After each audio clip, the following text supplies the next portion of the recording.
My name is Michael Guyette, publisher of the Lead Lag Report. Joining me for the air is Amy Nixon. Amy, for those who have not seen you with Mr. Adam Tegard and heard you on Spaces, introduce yourself. Who are you? What's your background? What are you doing currently? And why are you so focused on Airbnb? Hi, Michael. It's good to be here. I just want to say I listened to your latest Wealthian interview that you did. I think it was like a month or two ago.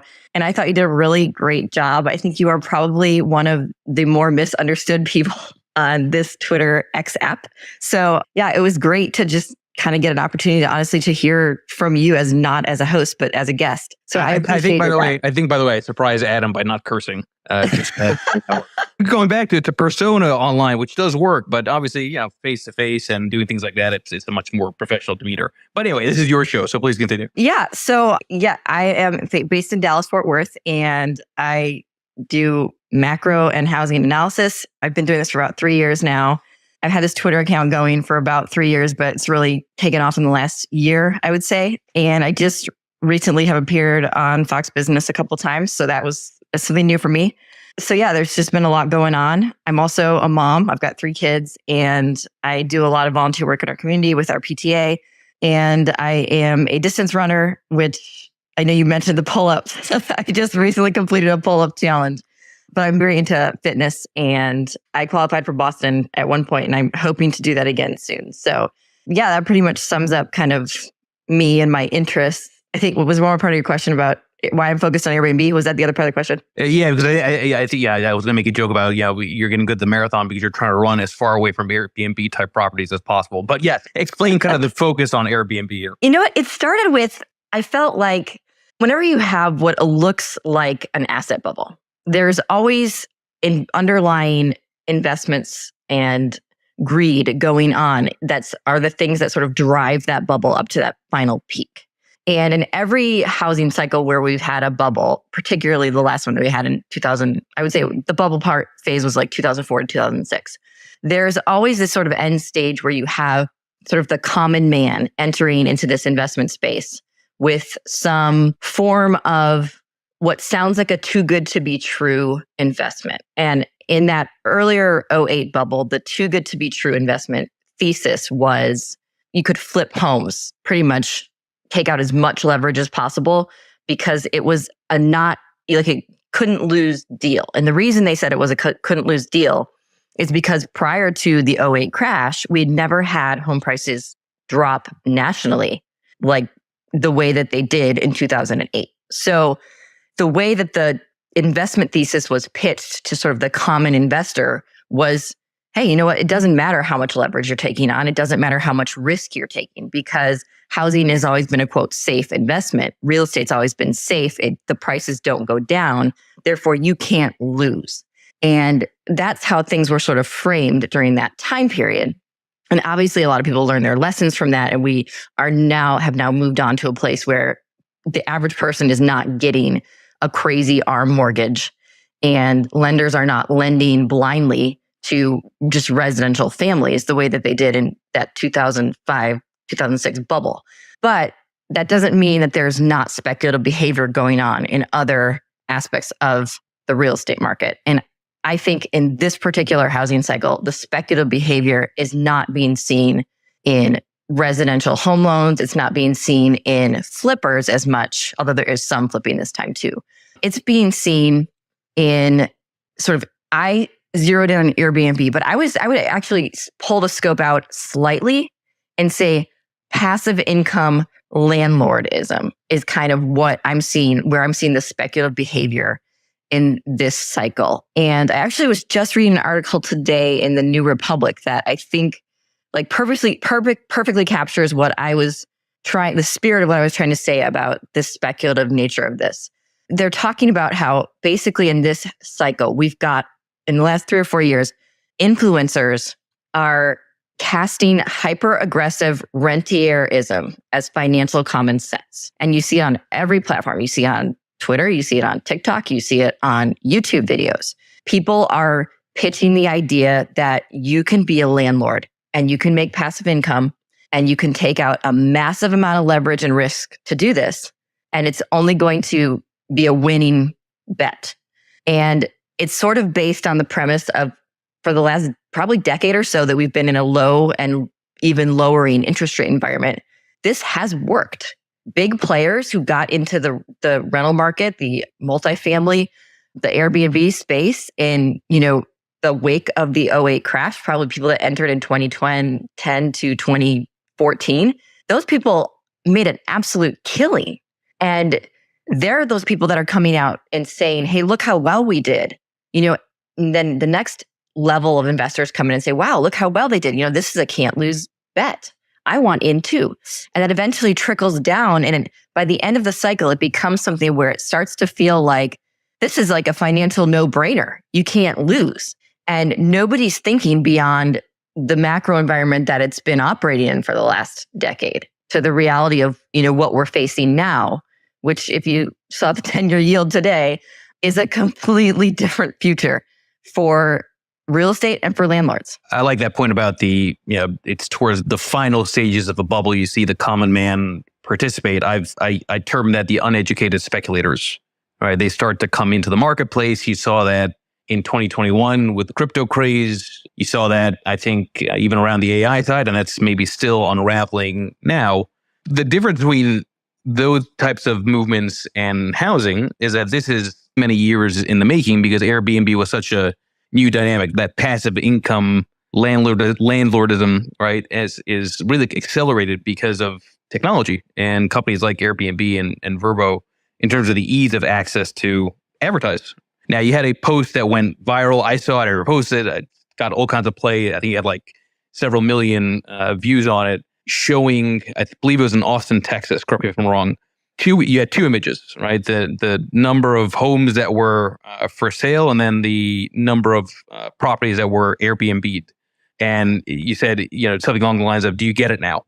If you can find that, I'd love to repost that and share it to the space here. But explain sort of the effect of concentration of ownership in different areas like Austin, Texas, like other parts of the country. Because I do think most people really underappreciate how much property has been taken off of the available supply of housing because of that passive income theme. Yeah. So it was Austin. You're correct. And what happened in the last 3 years in particular, the number of listings in the US of Airbnbs have gone up by 60%. And that doesn't mean that they were necessarily purchased since 2020. Some of those properties could have been purchased in 2015 and somebody just had to be a long-term rental and then they decided to convert it to an Airbnb in 2021. So they listed it on Airbnb. But the point is that since 2020, in terms of like housing stock that's been owned by investors, 60% of that, or 60% of what is listed on Airbnb has been added since 2020. At least, I think this was from probably 6 months ago or so that I got that number. So it may have gone up even higher since then. And basically what people have done is they realized that if they have a property and they've got this nice low interest rate and they were renting it to a family for maybe $2,500 a month, they thought, oh, if I Airbnb this property, maybe I can get $250, $300 a night. Then I only have to book it for half the month and I will make as much or more money as if I had a long-term tenant.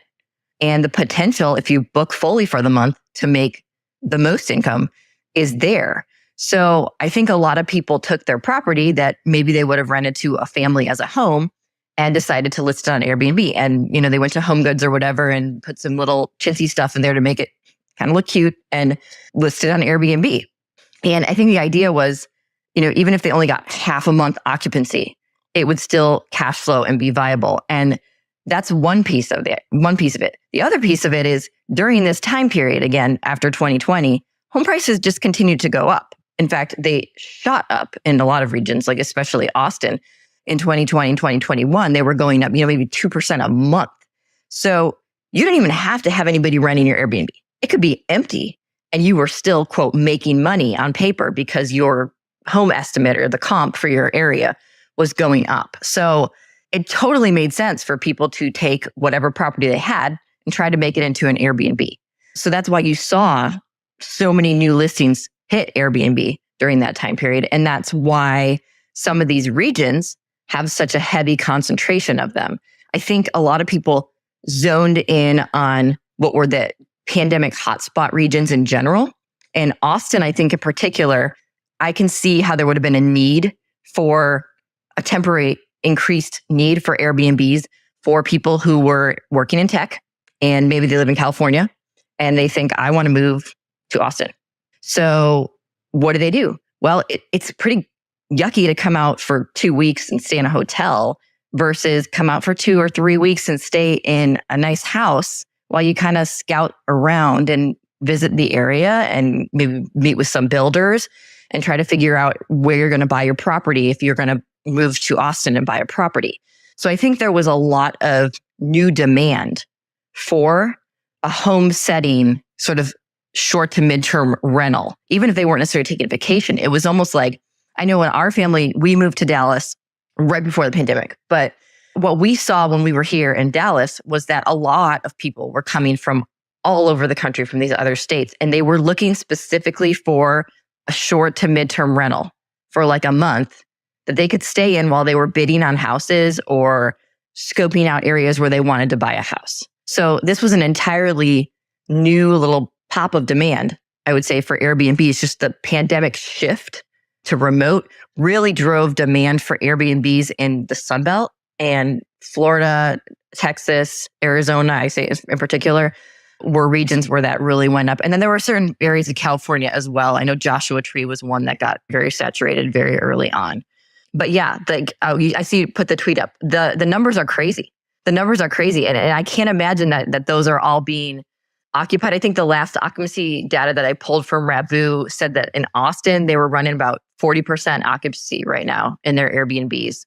Now, this is slightly off season because it is fall, but that means a lot of people have an unoccupied Airbnb and they're basically sitting on it because even if it's not cash flowing, they're probably on a cushion of equity and they're just comfortable enough to sort of sit on that.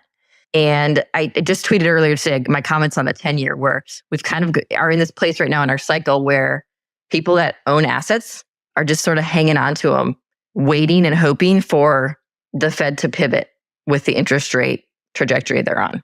And if they can just hang on to their asset, they're hoping that things are going to go back to the way that they were before. But it's looking increasingly like things may not, or at least not soon enough.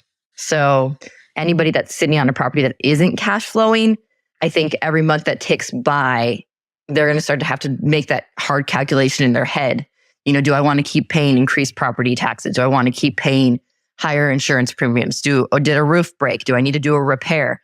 How much money are they going to bleed before they take that Airbnb, pull it off Airbnb and either list it as a long-term rental or sell it? I'm glad you mentioned that because I think that's something that's often missed as a variable when people say, well, you know, these landlords that have these second and third properties, okay, so if they're not rented out, they can just keep the asset and they still have that kind of low lock-in mortgage effect, right? The problem is, to your point, okay, that may be locked in, but other prices are still increasing. Taxes still increase. To your point, there's random repairs that happen. So I guess the question becomes, is there some average amount of time where if a property is not being rented out, that becomes the breaking point after 5 months, 6 months, 7 months? And granted, all this stuff is, you know, still very new and dynamic, but do you have a sense of sort of how long that process would take where you might have, at the margin, more and more kind of forced decisions? You know, I think the generic answer is longer than people would expect or anticipate, certainly longer than I expected when I originally tweeted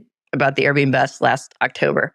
There were several factors that contributed to sort of propping the housing market up longer. The lag effect, I think, I like to say that administrative policy put a little bit of extra drag on the lag because while we had these hikes come hard and fast, we also had corollary administrative policy being put out that was frankly inflationary.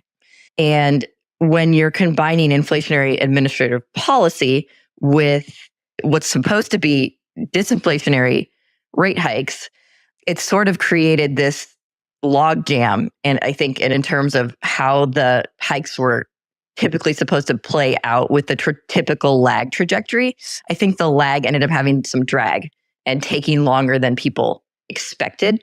But that being said, I still think that probably there's going to be always those fragile people on the edges, people who bought with the most leverage or just penciled in the worst deals. And those people, they're not going to last very long in a weak market. And I'm already starting to see in several regions of the country. And I posted some of these on Twitter at periods along the way over the summer, where you're seeing fully furnished Airbnbs being listed for sale, or people are selling all the furniture from their former Airbnb because they're going to do something else with it. Those distressed sellers are sort of starting to trickle in. It's just that till this point, they've mostly been absorbed.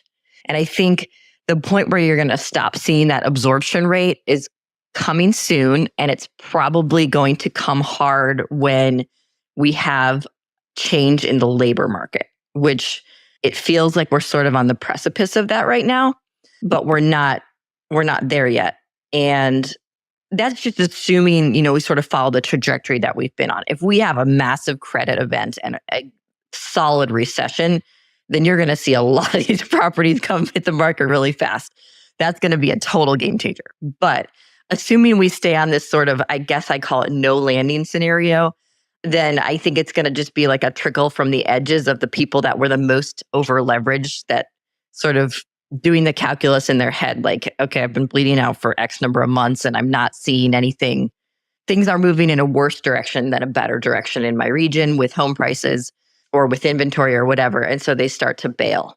But it's going to depend on which of those two scenarios play out. If we continue this to hang on in this higher for longer versus if we do have that credit event or that recession. But I will say that the longer we hang on in the higher for longer, the more variables are going to come in and add stress and pressure. Like mortgage rates are pushing the highest that they've been in this last year, and actually the highest they've been in 20 years. So the pressure valve is turning up high on that. We've got student loans turning back on. So consumers getting squeezed really hard. And the labor market is softening, but it's not weak yet. So I think as all those factors continue to push forward, it's just going to be harder and harder for the housing market, which is, I would say, has been struggling to hang on for the last year. I would not call it a strong housing market. I would say it was a sort of shocking housing market in the sense that people were like, wow, it's doing a lot better than I thought it would. It's kind of like me on my fourth pull-up.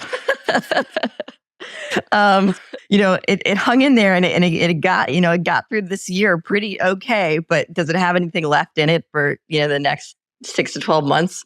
It's not looking good. Yeah. And also there ends up being, I think, a feedback loop, right? So you mentioned, they would go out to the home goods and furnish these homes. Okay, well now, if these properties are not getting rented out, then suddenly there's no need to go to home goods and furnish new properties. That has all kinds of ripple effects on labor market dynamics when it comes to anything housing related, independent of Airbnb. And when you look at, a stock like Home Depot, you look at the home builders more recently. I mean, it looks like maybe the equity side is also starting to discount that labor side is going to start to really negatively impact housing. So to your point, I use this line many times, slowly, then all of a sudden, it seems like there is a non-zero probability that the housing inventory could get solved actually really quickly if there's like a sudden mass panic causing and forcing these properties to be sold, at least in certain regions. Yes, I definitely think it's going to play out regionally. I think that this particular housing bubble was a pandemic housing bubble, and we had certain regions of the country, like where I'm in Dallas, home prices went up 100% in like 3 years. And other parts of the country, the Midwest comes to mind. Maybe they only went up I think 15 or 20%. It was on the more reasonable or lower end. And I think that it's possible that we could have certain regions like Austin where prices correct 30%, pretty high, like things that rival the '08 housing bubble. But there could be other parts of the country where home prices are completely flat. I would say it's even possible. There's some where prices go up. I don't think there's too many where I see that happening, but I think there are some where the affordability matrix is sort of still somewhat realistic. Those areas might continue to hang in there and do okay. But anywhere where the prices have just gotten so far disconnected from reality in terms of the median income of the region and general affordability, when you're looking at an 8% mortgage rate, that's going to be vulnerable. And also, I keep coming back to Austin, but I think Austin is like the golden poster child of sort of the pandemic migration shift. And also, Austin currently right now is one of the only markets where inventory is already back to 2019 pre-pandemic levels. And that is with national housing inventory still at record lows. So when you look at something like that, all that tells you is if we are in a market where prices are barely hanging on with that level of low inventory, it's not going to take a lot.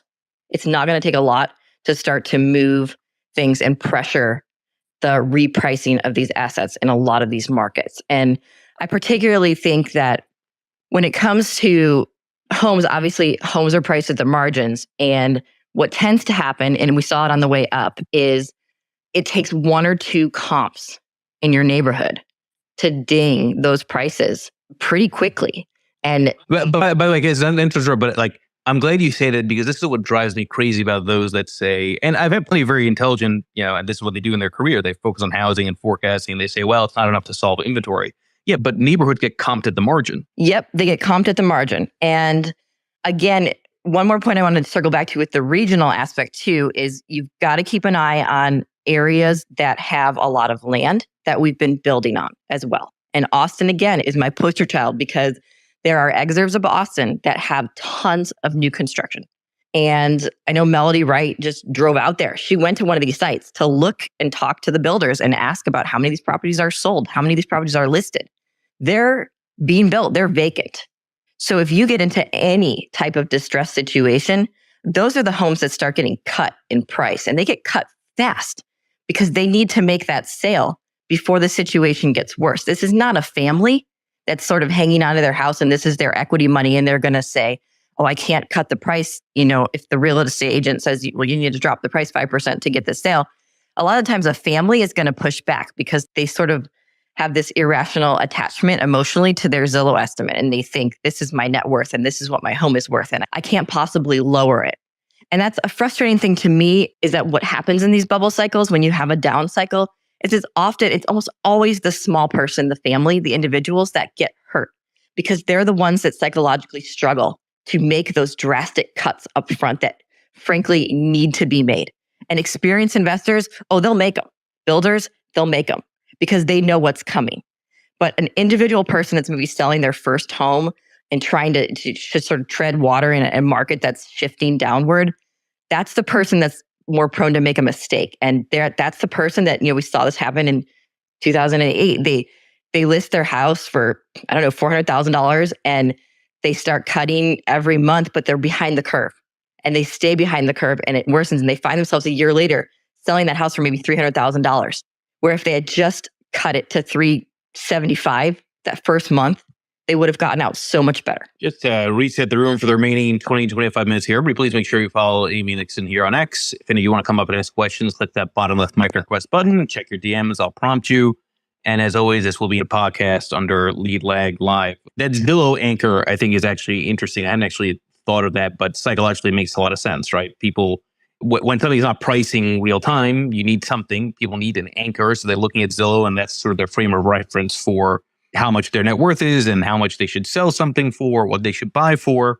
I wonder if that becomes an interesting dynamic as things unwind, in the sense that the moment you get more comps, more discounts, now that anchor, which lowers, right, maybe causes even more psychological fear, right? Because now they can actually see the price falling from this, I'd argue, somewhat made up estimate. Yes, it's that rush to the exits phenomenon. And because there's been so much speculative investment in the last 3 years, I think you're going to see that rush to the exit hit even harder. You're not as likely to see that when you've got just families in their single family residential home and that's their one property, because they live there and they have a life there. So while, unless they've got a massive HELOC they're bleeding on, they're probably going to not even know what their Zillow estimate is, nor care if they don't have an intention of moving anytime soon. But when you've got investors who have multiple, some of these people have 10, 20 properties, half of them vacant. That is one of those situations where they're just going to dump and run. I mean, they can list 10 at once. What we're probably going to see is bundles. We're probably going to see people that are going to say, hey, I've got these 5 rental homes, and they're going to try to sell them in a bundle as a pack to another investor.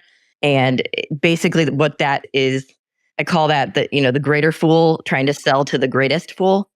Kind of, again, that's end of cycle behavior where you've got these people that want out. They look at the deals don't underwrite. The seller knows it. The buyer may not realize it or understand it. And you've got people sort of I guess in stock terms, we call it, the bag holders are trying to unload their bags. And it's sort of the same phenomenon in real estate as well. Go to some of the audience if you're there. Go ahead.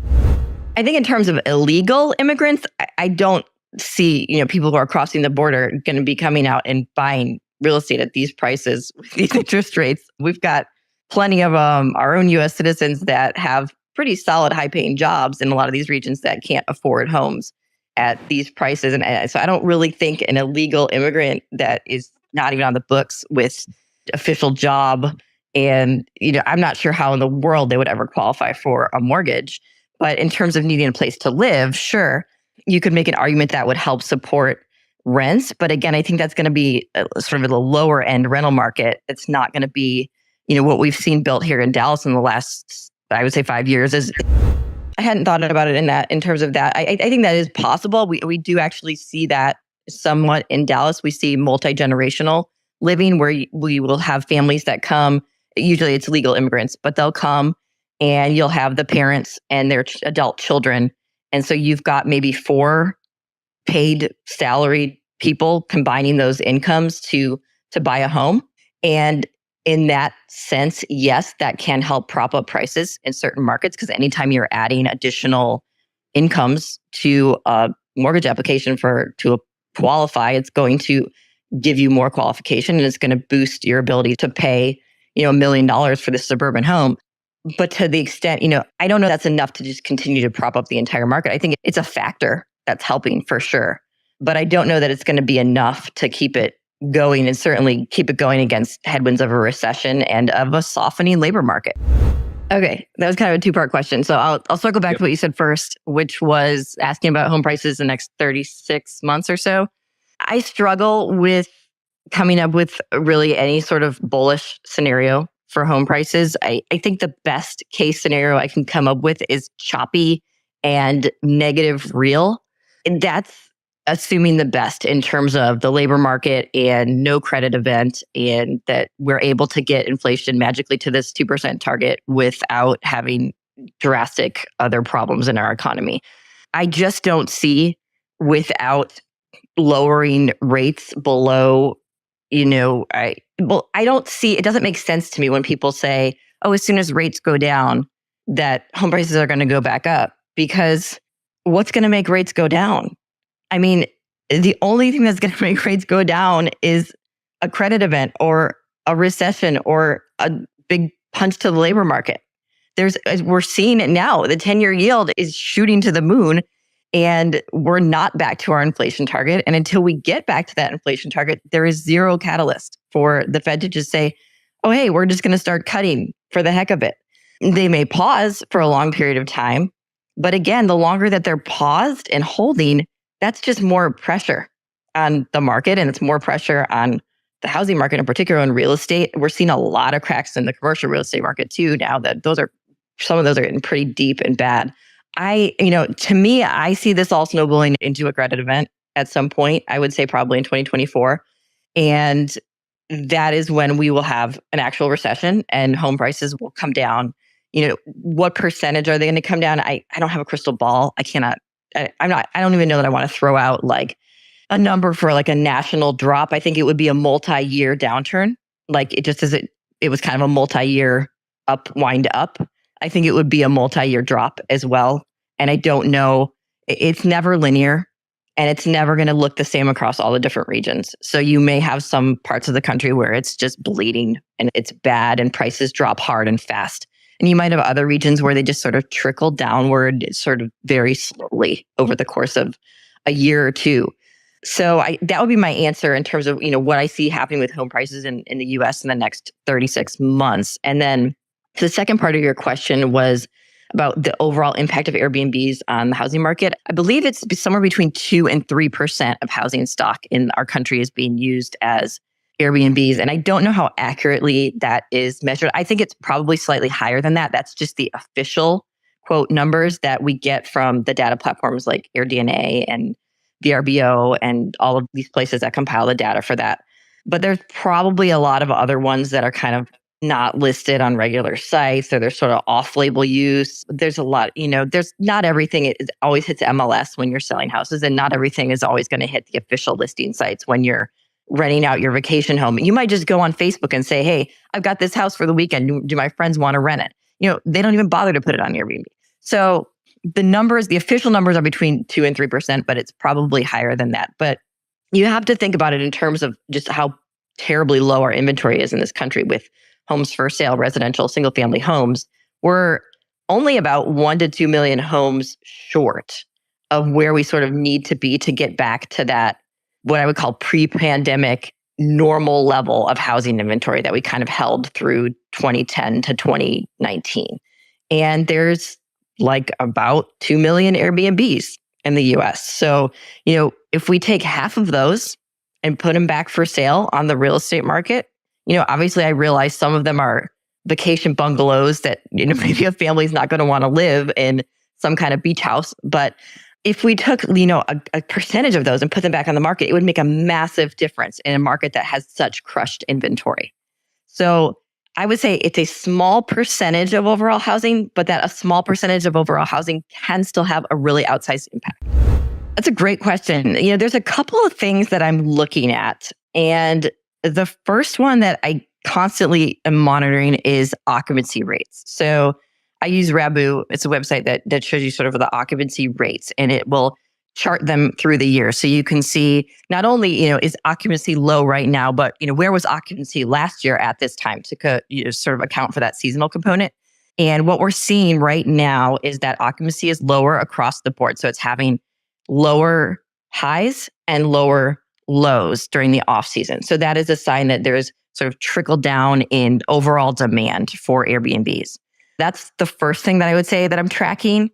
The second thing is overall travel demand. You have to look at how the airlines are reporting, look at general vacation travel, domestic travel specifically. We saw this summer that there was a little bit of a drop off in domestic travel, and a lot of that travel demand went overseas because the dollar was so strong. People were preferring to vacation overseas. So that may have been part of what contributed to the lower occupancy that we've seen in the domestic Airbnbs recently. Those are probably the two biggest things that I look for. And then, in terms of individual owners in distress, I would start looking at tax liens, who's not paying their property taxes. And I would start looking at what we're seeing in Florida, who's bypassing insurance, who's just going to say, I'm not going to take insurance on this property, or I can't afford to pay insurance on this property. HOA fees could be another one of those sort of carrying costs that, starts to get dropped and people are not able to pay it. They're stopped paying that. So that's a third. I would call it sort of like bundle that with all the other carrying costs where you start to see that those aren't being paid, or late utility bills on properties or they're shutting off the water. They're not maintaining the property. The roof gets damaged. They're not repairing it. Those are all other sort of little tells that the individual property owner is in distress. Again, everybody, please make sure you follow Amy, Nixon, everybody that's up here. There's like so many people, I'm like forgetting who's up here to be with. Go ahead. Yeah, this is definitely, history rhymes, doesn't repeat. This is not 2008. We do not have the same type of loans being given out just to regular residential homeowners. We have record high home equity for most people that own homes. And we did not have that in the last cycle. So I think there is a lot more protection from foreclosure when you're talking about an individual family who owns a home. They've got a pretty big cushion for prices to drop before they're going to become what's called a distressed seller. But where we're going to see the distress is the people who've bought in the last 3 to 4 years, many of them speculative investors who bought with a lot of leverage. The private loan market is shadow banking. There's a lot of these loans. There are, I think, a quarter of them are adjustable rate. And there are all kinds of exotic loan structures that are these private loans. First of all, they don't always have low interest rates. Even when mortgage rates were being quoted at 3%, people that were taking out these loans for investment properties were often getting maybe like a 5 or 6% interest rate, which is still relatively low overall. But again, if they're not able to cash flow the property or get the asking rent that they want, it's going to be painful for them. So to pay that mortgage, so I think we're looking at this pool of investors who bought with a lot of leverage. They don't yet have an equity cushion or very much of an equity cushion. And those are the people that I think we're going to see be these distressed or foreclosure sales in the next upcoming couple of years. And like I said earlier, they are concentrated in certain regions of the country more so than others, particularly the Sun Belt, because that's where the hot pandemic migration was going. So I think that this is definitely going to be a more pain in specific regions than what we saw in '08, where it was pretty painful across the entire country. I think it's possible. What I mostly envision us having is pockets of the country having pretty harsh corrections and the overall country being slightly negative. Like if a national home prices probably would be slightly negative. I have a hard time seeing a repeat of '08 where I think, what was that, like negative 20 to 30% national drop. I have a hard time picturing that in my head now without an unknown massive credit event that's going to cause a lot of other problems beyond, home prices. Like if we have mass unemployment from sort of a shocking fallout, then, that's a whole other scenario that could potentially lead to something like that. But I don't see that as likely. Sure. Yeah. The builders, in my opinion, they played their ace. They've been playing their ace this whole year with the rate buy downs. They've sort of looked at what the Fed set for interest rates and what the mortgage rate was for the market. And they said, we're going to reject that because we want to keep the prices that we have. So they made their own little market by just saying, we're going to sell these homes at a 4 to 5% interest rate and we'll buy it down. And that way we can keep the prices up in our community and we'll continue to make sales.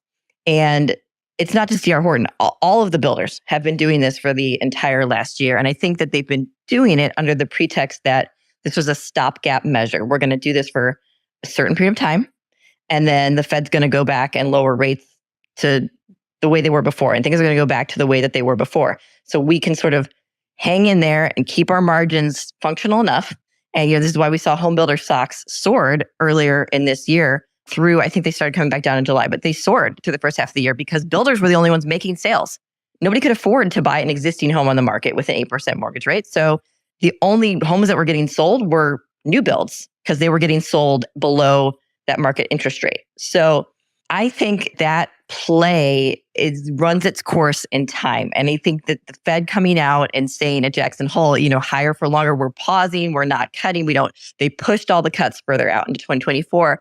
That is, to me, that is signaling to the builders that you need to figure out a new game plan because there's only so long that you're going to be able to buy down those rates and work those margins. And unfortunately, what happens is once the builders do start cutting prices, it's sort of like a snowball effect. And then everything is just going to get worse and more competitive because then all of the other builders are going to be like, well, if X builder's giving this incentive and cutting this price, then suddenly they're undercutting one another. And they undercut one another pretty fast in a market that's starting to cycle down because again, they're struggling to make it work too. They're trying to make sales. They've got employees, they've got bills, they've got to pay. And they've got increased expenses as well due to inflation with all of their materials, construction, labor, particularly labor. So I think the builders kind of had their golden moment for the first half of this year. And that going forward, it's going to be more of a struggle. It's not going to be like it stops all at once. I think it's going to trickle off over time as the rates stay as high as they are. I think they're going to run out of runway and ability and cushion in the margins for them to be able to keep doing that. And they're going to have to start instead cutting prices down. But I would, when that happens, I don't think it's just going to be like a shock drop at one moment. I think it's going to be certain builders maybe that are struggling more are going to start. And then again, it'll be like that margins type pricing event where smaller builders start cutting first and then the bigger builders start to come in and do what they have to do. But yeah, a timeline, I can't really give a timeline on it. I just think that it's starting to run its course. Amy, just final word here for the audience, because I started the conversation saying I wanted this to be an uplifting conversation. And I don't feel very uplifted, at least not yet. So is there anything positive that we can look to? And then, wrap it up by just pointing to where people can find more of your work. Sure. I don't think there's anything negative about a market cycle being whole and completing itself. People have this idea in their head that recessions are these horrible things. And, it's not good when people lose their jobs. But the economy and economic cycles and market cycles are circular. Like they need to complete themselves. And a distorted cycle where things are artificially being propped up or moved around or just only seemingly going up for long periods of time, people love that and they get excited about that. But realistically, everybody knows inside that it can't be that way forever. And they feel that little bit of fear because they recognize that what goes up must come down to a certain extent, and that you're going to pay for what you're getting at some point. Like there's no free lunch. There's no magic economy where everything just is growth forever and there's not downturns of some sort. So I wouldn't necessarily say that when we're out here talking about, possibility of a credit event or possibility of a recession or possibility of home prices correcting, X percent, or, people that over leverage themselves buying 20, 30, 40 speculative investment Airbnbs or properties, losing those properties. I would argue they never had those properties to begin with. That's just nature sort of healing itself and working out a cycle. And I don't think that we can label that as good or bad. We don't want to see people get hurt. But to this point, the people that have gotten hurt are the savers. The young people, millennials and Gen Z, that have been trying to buy and enter this property market and get on the ladder. And they've been outbid over and over by cash offers, by investors, by big players. Those are the people that till this point have seen pain. So I look at the economic cycle completing itself as a redistribution of pain. And I don't think that's necessarily a bad thing. I think that's just a thing that is just the way the market cycle is its own thing. And I don't necessarily want to label any aspect of it as good or bad. It's just a cycle that's completing itself. And where can people find some more of your thoughts and work outside of X, if at all? I don't have like a channel or anything. I'm mostly just on X. I've been on Fox Business now a couple of times. So I think if you Google, you can search some of the old clips that I have. They'll come up on the Fox Business channel. But other than that, I mostly just work through Twitter right now. So I think we got to get you on Substack at some point. Just don't tell Musk, because he has a thing against Substack. Again, everybody, please make sure you follow Amy here. Great conversation. I appreciate all those that participated, asking questions. And hopefully I will see you all later in the week. I've got David Rosenberg, Tavi Costa, and a couple other surprise guests coming up. Thank you, Amy. Appreciate it. Thanks, Michael.